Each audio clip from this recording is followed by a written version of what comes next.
कहानी शुरू होती है। बिना कपड़ों के एक लड़का अजीब से लिक्विड में लथपथ जंगल के बीच पड़ा है। पहली नजर में लगता है जैसे किसी कॉलेज के लड़कों का मजाक का हिस्सा हो, लेकिन सच कुछ और ही है। लड़का न सिर्फ ये भूल चुका है कि वो कौन है, बल्कि ये भी नहीं जानता कि वो कहाँ है। कुछ देर भटकने के बाद वो शहर की तरफ बढ़ता है, शायद वहाँ कोई उसकी मदद कर सके। लेकिन एक बड़ी दिक्कत है, वो बिल्कुल नंगा है। उसकी आंखों में हर चीज नई दिख रही है, जैसे सब कुछ पहली बार देख रहा हो। लोगों को हैरान करते हुए वो आगे बढ़ता है, लेकिन कुछ ही देर में पुलिस आ जाती है। उसे गिरफ्तार कर डिटेंशन सेंटर ले जाया जाता है, सड़क पर बिना कपड़ों के घूमने और लोगों को अश्लीलता दिखाने के जुर्म में। अब न वो लड़का अपना नाम जानता है और न ही पुलिस की बातें समझ पा रहा है। ऑफिसर्स उसका एक नाम रख देते हैं, काइल। काइल को मेडिकल चेकअप के लिए ले जाया जाता है। पूरी जांच के दौरान दो अजीब बातें सामने आती हैं। पहली, उसका शरीर एकदम परफेक्ट है, ना कोई झुर्री है और ना कोई पिंपल। दूसरी सबसे बड़ी बात, उसके पेट पर नाभि नहीं है। ये देखकर ड्यूटी पर मौजूद डॉक्टर भी चौंक जाता है। जब तक उसके टेस्ट रिपोर्ट्स आती हैं, काइल को डाइनिंग हॉल भेज दिया जाता है। वहाँ वो दूसरे लड़कों को खाते हुए देखता है और उनकी नकल करने की कोशिश करता है, जैसे उसे खाने के बारे में कुछ भी नहीं पता। वो एक लड़के की नकल करता है, लेकिन इससे वो लड़का गुस्सा हो जाता है। उसे लगता है कि काइल उसका मजाक उड़ा रहा है। गुस्सा इतना बढ़ जाता है कि दोनों के बीच झगड़ा हो जाता है। बाद में जब सब लड़के यार्ड में होते हैं, वही लड़का काइल के मुंह पर जोर से मुक्का मार देता है। काइल गिर जाता है। उस सेंटर की साइकाइट्रिस्ट निकोल को बुलाते हैं, जो काइल से सवाल करेगी और ये समझने की कोशिश करेगी कि उसके साथ आखिर हो क्या रहा है। वो एक अजीब लड़का है, लेकिन बिल्कुल मासूम। उसे ना दुनिया के तरीके पता है, ना लोगों के रीति रिवाज, लेकिन जो भी करता है उसमें एक नेचुरल टैलेंट दिखता है। निकोल उससे कुछ ड्रॉ करने के लिए कहती है और काइल जैसे कोई प्रिंटर एकदम परफेक्ट स्केच बना देता है। दो लोगों का जो उसने जंगल में देखा था, एक दूसरे के बहुत करीब। वो शायद लवर्स थे जो अकेले रहना चाहते थे।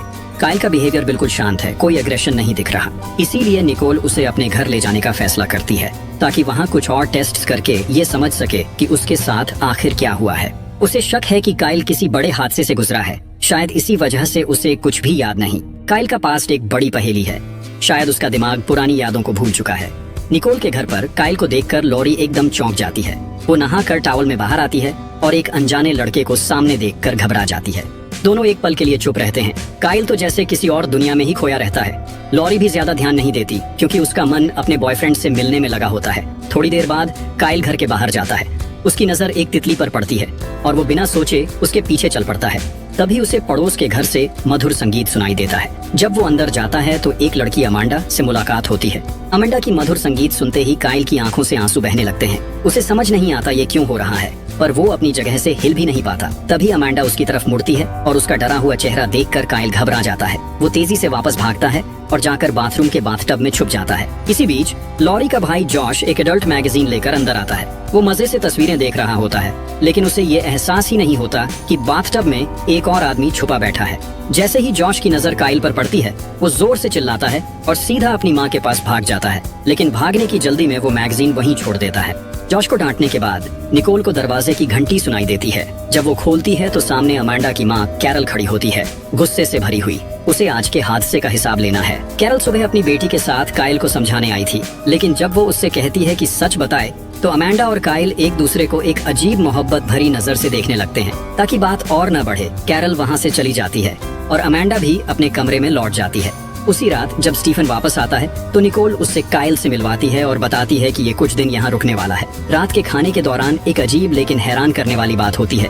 काइल पहली बार बोलता है, पर जो शब्द उसके मुंह से निकलते हैं वो काफी बदतमीजी से भरे होते हैं, बिल्कुल वैसे ही जो उसने डिटेंशन सेंटर के लड़कों से सुने थे। फिर बिना सोचे समझे वो वही बातें दोहराने लगता है जो लॉरी अपने बॉयफ्रेंड से फोन पर कह रही थी। पूरे घर में सन्नाटा छा जाता है और सबको एक झटका लगता है जब पता चलता है कि लॉरी अपने बॉयफ्रेंड के साथ भागने वाली थी, वो भी बिना माँ बाप की मर्जी के। निकोल के दोनों बच्चों का गुस्सा काइल पर अभी भी बरकरार था, लेकिन रात बिना किसी और हादसे के खत्म हो गई। अगली सुबह निकोल काइल को अपने ऑफिस ले जाती है ताकि उसकी काउंसलिंग जारी रख सके। जॉश भी मौका देखकर काइल को सवालों की एक लिस्ट दे देता है जो उसे स्कूल के लिए हल करनी थी। लेकिन जब काइल बिना किसी दिक्कत के सारे सवालों के सही जवाब दे देता है तो जॉश और निकोल दोनों हैरान रह जाते हैं। अब ये साफ हो जाता है कि काइल न तो बेवकूफ है और न ही उसकी समझ में कोई कमी है, बल्कि उसकी अजीब हरकतों के पीछे कोई और गहरा राज छुपा है। जब काइल का IQ टेस्ट का रिजल्ट आया तो सबके होश उड़ गए। उसका स्कोर 400 था। ये देखकर डॉक्टर्स ने और टेस्ट्स करने का फैसला किया।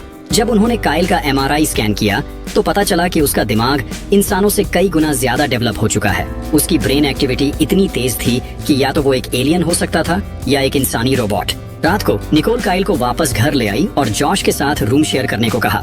जॉश को ये बिल्कुल पसंद नहीं आया, लेकिन कंप्लेन करता तो उसका अपना पनिशमेंट और बढ़ जाता। रात के बीच जब सब सो रहे थे, काइल ने दरवाजा खुलते सुना।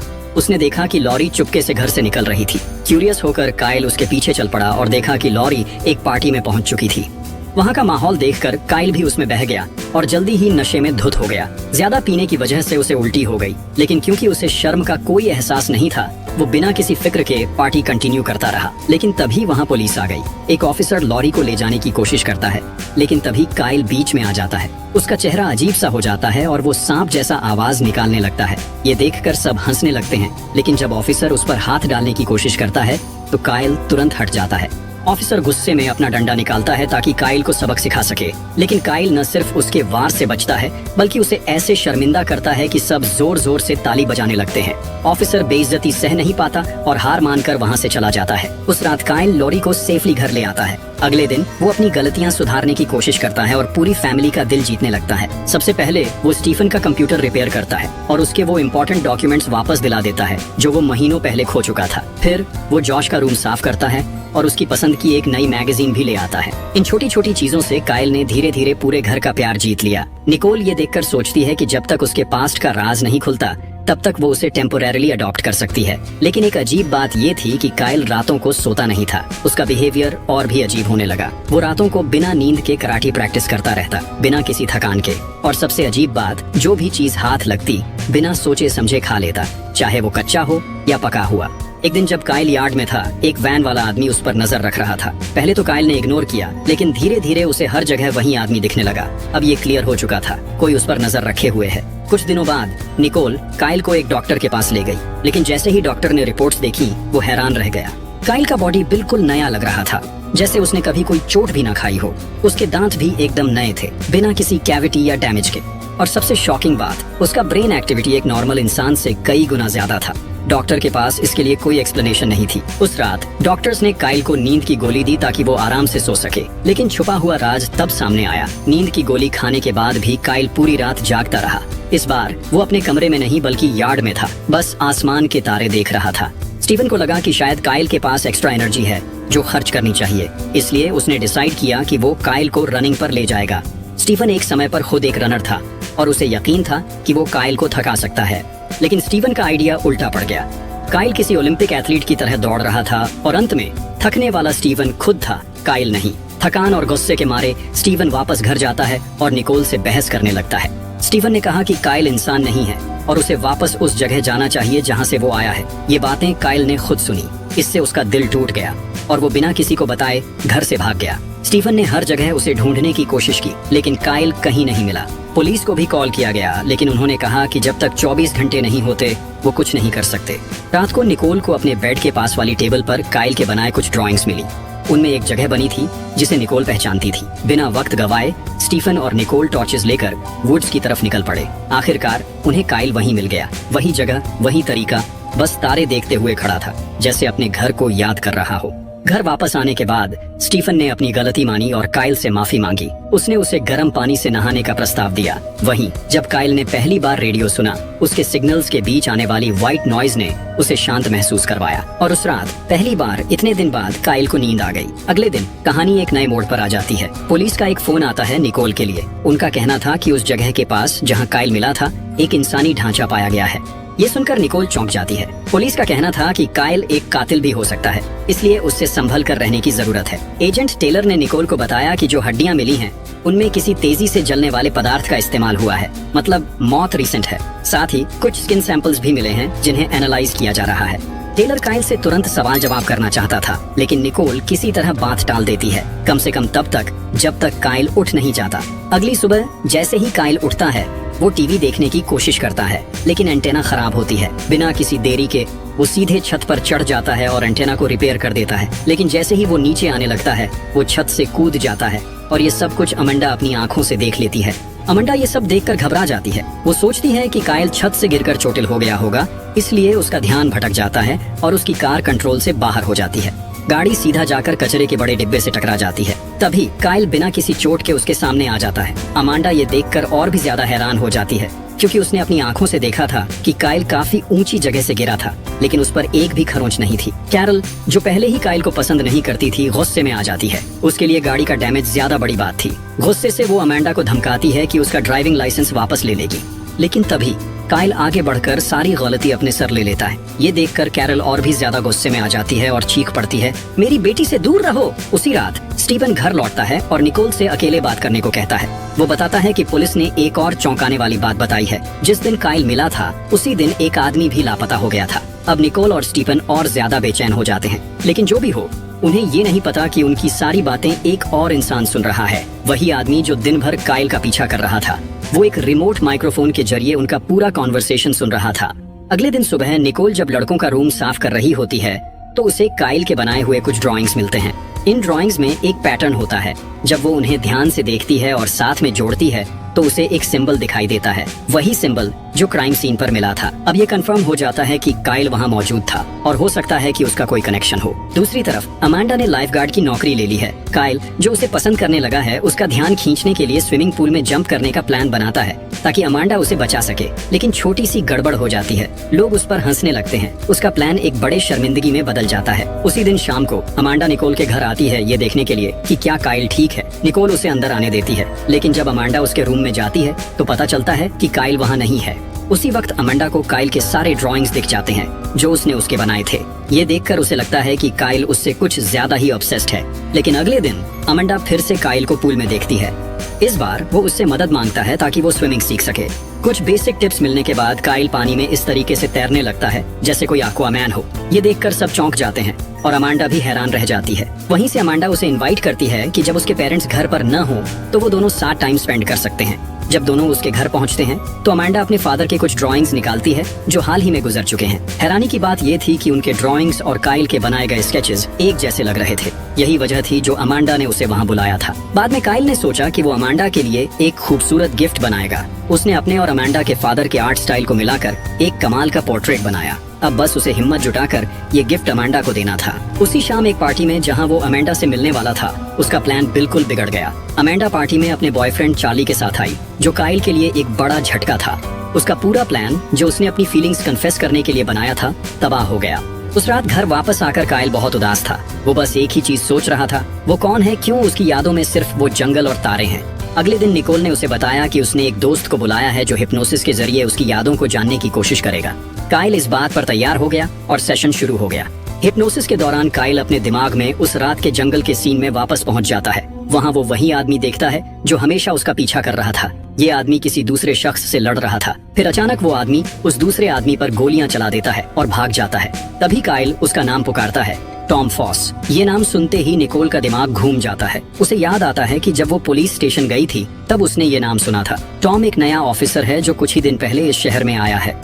ये बात और भी ज्यादा सवाल उठाती है। निकोल काइल से कहती है कि जो भी उसने देखा उसका एक स्केच बनाए। काइल बिना किसी गलती के एक परफेक्ट पोर्ट्रेट बना देता है और उस आदमी का चेहरा साफ साफ दिख रहा था। कुछ दिन बाद वही चेहरा अखबार में छपता है। उस आदमी का नाम फेल्डमैन था, एक यूनिवर्सिटी प्रोफेसर जो ह्यूमन मेमोरी का एक्सपर्ट था। अब ये कंफर्म हो गया था कि जंगल में मिले हड्डियां फेल्डमैन की ही थी। अब सवाल ये था, फेल्डमैन का काइल से क्या कनेक्शन है? इसका जवाब ढूंढने के लिए काइल यूनिवर्सिटी जाने का फैसला करता है। यूनिवर्सिटी पहुंचने के बाद एक बड़ा सरप्राइज उनका इंतजार कर रहा होता है। जैसे ही काइल एक फोटो देखता है जिसमें फेल्डमैन के स्टूडेंट्स दिख रहे होते हैं, उसका दिमाग हिल जाता है। उसी फोटो में एक लड़का खड़ा है जो और कोई नहीं बल्कि खुद काइल है। लेकिन जब फेल्डमैन की असिस्टेंट हॉली से पूछा जाता है तो उसे काइल के बारे में कुछ भी याद नहीं आता। वो कहती है कि उसने सालों तक प्रोफेसर के साथ काम किया है लेकिन उसने कभी भी काइल को नहीं देखा। काइल उसे फोटो दिखाता है। हॉली थोड़ी कंफ्यूज्ड लगती है लेकिन फिर भी वो मान जाती है कि काइल के साथ कुछ मेमोरी टेस्ट्स किए जाएं। और यहाँ एक और शॉकिंग बात सामने आती है, काइल हर एक टेस्ट में 100% स्कोर करता है। हॉली हैरान रह जाती है, ऐसा पहली बार हुआ था। एक्साइटमेंट में वो बताती है कि फेल्डमैन की रिसर्च इंसानी दिमाग की लिमिट्स को तोड़ने के बारे में थी।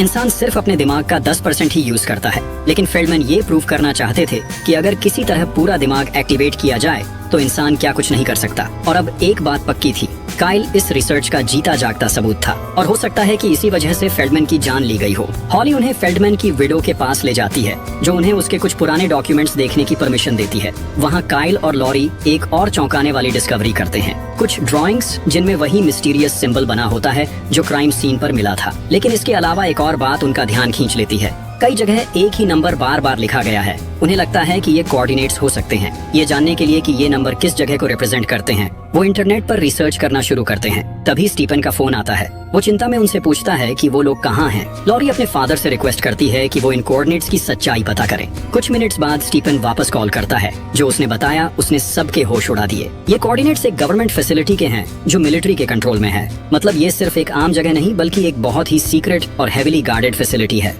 इसका सच जानने के लिए फेल्डमैन के एक स्टूडेंट डेक की मदद से काइल फैसिलिटी के बिल्कुल किनारे तक पहुंच जाता है। वहां से काइल अकेला आगे बढ़ने का फैसला करता है। वो सिक्योरिटी फेंस के ऊपर से जंप करता है। एक मास्क पहना आदमी उस पर अटैक कर देता है, लेकिन यहाँ उसके रातों की कराटे प्रैक्टिस काम आती है। काइल अपना डिफेंस करता है और उस आदमी का मास्क उतार देता है। जो चेहरा सामने आता है वो उसके होश उड़ा देता है। ये वही आदमी है जिसे उसने पहले भी देखा था। काइल को याद आता है कि यही आदमी उस रात वहाँ था जब गोलियां चली थीं। लेकिन टॉम फॉस, जो सबको एक आम आदमी लग रहा था, असल में कुछ और ही था। वो काइल से कहता है, अगर तुम जिंदा रहना चाहते हो तो भरोसा रखो। टॉम फॉस कोई आम इंसान नहीं है। वो वार्न करता है, अगर काइल अपने पास्ट के बारे में ज्यादा जानने की कोशिश करेगा तो उसकी नए परिवार की जान खतरे में आ सकती है। हर कदम जो तुम सच्चाई जानने के लिए उठाओगे वो तुम्हारे अपनों के लिए मौत का बुलावा बन सकता है। जाने से पहले टॉम फॉस एक आखिरी वार्निंग देता है, अगर तुमने अपनी तलाश नहीं छोड़ी तो वो लोग तुम्हारे पूरे परिवार को खत्म कर देंगे। उस मोमेंट पर काइल डिसाइड करता है कि उसे टॉम की बात मान लेनी चाहिए। वो तुरंत वहाँ से भाग जाता है, अपनी तलाश को यहीं रोकने का फैसला करते हुए। लेकिन अब बहुत देर हो चुकी थी। गवर्नमेंट स्टेशन के कैमरास ने काइल को देख लिया था और एक एजेंट ने उसका जिक्र एक्स प्रोजेक्ट के नाम से किया। जैसे ही निकोल घर लौटी, उसने तुरंत काइल को हॉस्पिटल ले जाने का फैसला किया ताकि उसकी चोटों का इलाज हो सके। लेकिन हॉस्पिटल पहुंचते ही एक अनजान कपल वहां आता है जो दावा करता है कि वो काइल के असली माँ बाप हैं। वो लोग कहते हैं कि वो अपने बेटे को लेने आए हैं। उनके पास तस्वीरें, डॉक्यूमेंट्स और सबूत हैं जो ये साबित करते हैं कि वो सच में काइल के बायोलॉजिकल पेरेंट्स हैं। डीएनए टेस्ट भी कंफर्म करता है कि काइल उन्हीं का बेटा है। लेकिन काइल को कुछ सही नहीं लग रहा। वो निकोल और अपने नए परिवार को छोड़ने से इनकार कर देता है। उसी रात काइल टॉम फॉस के पास जाता है। वो उससे सच जानना चाहता है, ये लोग यहीं अभी क्यों आए? और सबसे बड़ा सवाल, क्या यही वो लोग हैं जिनके बारे में टॉम ने वार्न किया था? टॉम घुमा फिरा के बात नहीं करता। वो सीधा काइल को एक सच बताता है, हाँ, ये लोग वही हैं। ये लोग डीएनए एविडेंस को आसानी से मैनिपुलेट कर सकते हैं। पर टॉम ये भी कहता है कि अगर काइल सच्चाई जानना चाहता है तो उसे एक सुरक्षित जगह चलना होगा। लेकिन जैसे ही वो बात कर रहे होते हैं, एक तेज आवाज गन शॉट की सुनाई देती है। काइल तेज रिफ्लेक्सेस से गोली से बच जाता है, लेकिन वो सीधा टॉम के कंधे में लगती है। अब दोनों को तुरंत वहाँ से भागना होगा। एक स्नाइपर उन पर बार बार गोली चला रहा है। कहीं मुश्किल से बचते बचाते वो एक सुरक्षित जगह पहुंचते हैं। वहां टॉम फाइनली काइल को पूरी सच्चाई बताता है। लेकिन सस्पेंस बनाए रखने के लिए हमें अभी कुछ भी नहीं पता चलता। अगली सुबह काइल वापस घर लौटता है। वो अपने सो कॉल्ड बायोलॉजिकल पेरेंट्स से मिलता है और कुछ अजीब कह देता है। वो कहता है, मुझे सब याद आ गया है। अब मुझे पता है कि तुम लोग सच बोल रहे हो। और सबको शॉक करते हुए वो कहता है कि वो उनके साथ घर जाने को तैयार है। काइल अपनी अडॉप्टिव फैमिली से अलविदा कहता है और अपने बायोलॉजिकल पेरेंट्स के साथ चला जाता है। लेकिन जल्द ही सच सामने आता है। ये लोग असल में एक्टर्स हैं जिन्हें टॉम ने हायर किया था। अब वो लोग एक सीक्रेट ऑपरेशन सेंटर की तरफ जा रहे हैं जहां काइल को पूरी सच्चाई पता चलने वाली है। वहां उसकी मुलाकात एडम से होती है जो एक बड़ा खुलासा करता है, तुम असल में एक क्लोन हो। काइल शॉक हो जाता है। एडम समझाता है कि प्रोफेसर फेल्डमैन ने एक ऐसी टेक्नोलॉजी डेवलप की थी जो इंसानों की कैपेबिलिटीज बढ़ाने के लिए थी, लेकिन उसने ये टेक्नोलॉजी गवर्नमेंट को बेच दी और इसी वजह से अब ये एक जंग बन चुकी है। फिर एडम एक और बड़ी सच्चाई बताता है, काइल उसी का क्लोन है। एडम एक बिलियनियर है जो हमेशा जिंदा रहने का तरीका ढूंढ रहा था और चाहता था कि ह्यूमैनिटी अपनी लिमिट्स को पार करे। लेकिन अब उसकी लड़ाई गवर्नमेंट के साथ हो रही है। और सबसे बड़ा झटका, काइल सिर्फ अकेला एक्सपेरिमेंट नहीं है। उसका फादर प्रोजेक्ट XX अभी गवर्नमेंट के कब्जे में है और उसका गैस स्टेशन स्टेज कंप्लीट होने वाला है। अब और भी ज्यादा परफेक्टेड क्लोन्स तैयार हो रहे हैं जो टेक्नोलॉजी पर कब्जा करने के लिए एक जंग शुरू करने वाले हैं। इस सब के बीच काइल को एक नए मिशन पर भेजा जा रहा है। अब वो एडम के ऑर्डर्स के नीचे एक टीम का लीडर बन चुका है और इसी के साथ ये पहला सीजन खत्म होता है।